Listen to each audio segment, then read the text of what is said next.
নমস্কার বন্ধুরা, আশা করি আপনারা সকলে ভালো আছেন। আগের দিন একটা নিরামিষ রেসিপি শেয়ার করেছি, আজকে সানডে বলে সবার প্রিয় আমিষ রেসিপি শেয়ার করছি।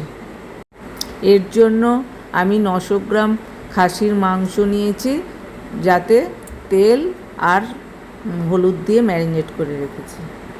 এই রেসিপির জন্য 4টে পেঁয়াজ কুচি করে রেখেছি, 2টো টমেটো কুচি, 4-5টা কাঁচা লঙ্কা, আদা ও রসুন বাটা নিয়েছি। এবার কড়াইতে 2 টেবিল স্পুন সর্ষের তেল নিয়ে নিলাম।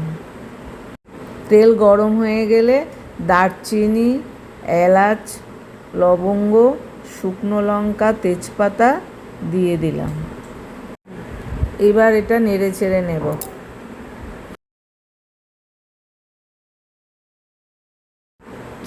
এবার পেঁয়াজ কুচি দিয়ে দিলাম, দিয়ে নেড়ে নেব। ভিডিওটা পুরোটা দেখার অনুরোধ রইল। এই রেসিপিটাও কম মশলা দিয়ে কিভাবে সুস্বাদু করে তুলব সেটা আপনারা দেখতে থাকবেন। কাঁচা লঙ্কা একটু কাঁচি দিয়ে চিড়ে রাখলাম। পেঁয়াজটা ভাজা ভাজা হয়ে গেলে রসুন বাটা দিয়ে দেবো। রসুন বাটা দিয়ে একটু নেড়ে চেড়ে নিচ্ছি, তারপর আদা বাটা দিয়ে দেবো। আদা বাটাটা নেড়ে নেবার পর এর চেরা লঙ্কাগুলো দিয়ে দেবো। আমার ভিডিওটা ভালো লাগলে আপনারা সাবস্ক্রাইব করে দেবেন, তার সঙ্গে লাইক ও শেয়ার করে দেবেন। এবার লঙ্কা চেরা দেওয়ার পর স্বাদ মতো নুন দিয়ে দিলাম। আমার রান্না কিন্তু আগেও বলেছি যে খুব সামান্য মশলা দিয়ে রান্না হয়, কিন্তু খুব সুস্বাদু হয়। নুনটা দিয়ে একটু নেড়ে চেড়ে নিলাম। এবার মশলা দেওয়ার সময় প্রথমেই দিয়ে দেবো হলুদ গুঁড়ো। হলুদ গুঁড়ো ছোটো চামচের 2 চামচ দিলাম।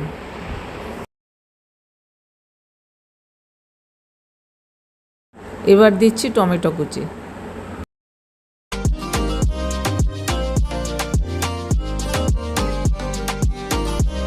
টমেটোটা নরম হওয়ার পর কাশ্মীরি লঙ্কার গুঁড়ো 4 চামচ দিলাম ছোটো চামচের, আর জিরে গুঁড়ো 2 চামচ দিলাম, আর ধনে গুঁড়ো 1 চামচ দিলাম, দিয়ে নেড়ে নিচ্ছি।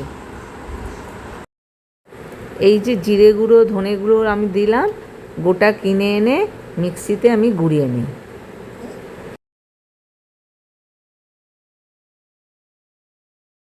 এবার কড়াইতে মাংসটা দিয়ে দিলাম। এবার মশলাটা মাংসের সঙ্গে ভালোভাবে মাখিয়ে দেবো।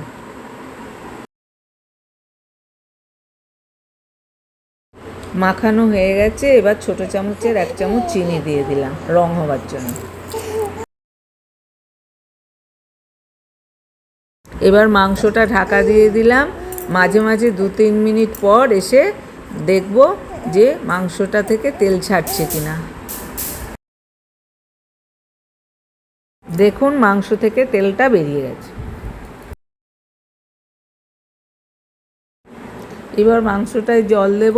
যে বাটিতে ম্যারিনেট করে রেখেছিলাম সেই বাটি সমান করে জল, একটু উষ্ণ জল দিয়ে দেবো।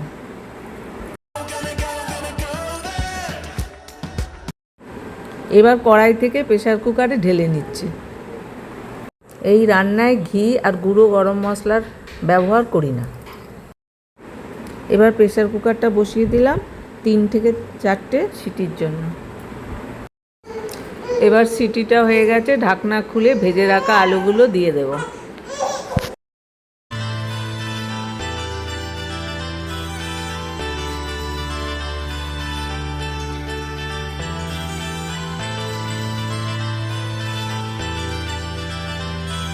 আলুটা ঝোলের সঙ্গে একটু মিশিয়ে নিলাম, তারপর ঢাকা দিয়ে দেবো, দিয়ে একটা সিটি পর্যন্ত অপেক্ষা করব।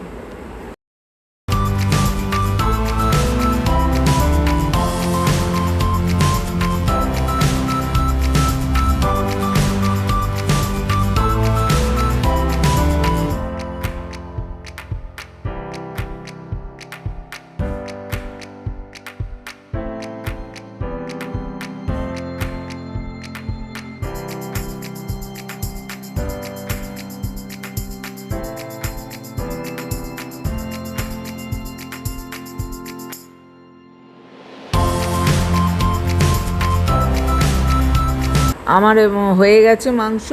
এবার গ্যাসটা অফ করে দিলাম, দিয়ে কিছুক্ষণ ভাপে রাখলাম।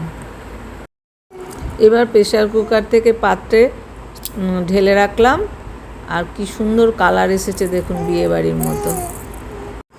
অথচ কত কম মশলা দিয়ে আমি করলাম। দেরি না করে আপনারাও এইরকমভাবে বানান। সবার ভালো লাগবে। ধন্যবাদ। তাড়াতাড়ি দেখা হবে।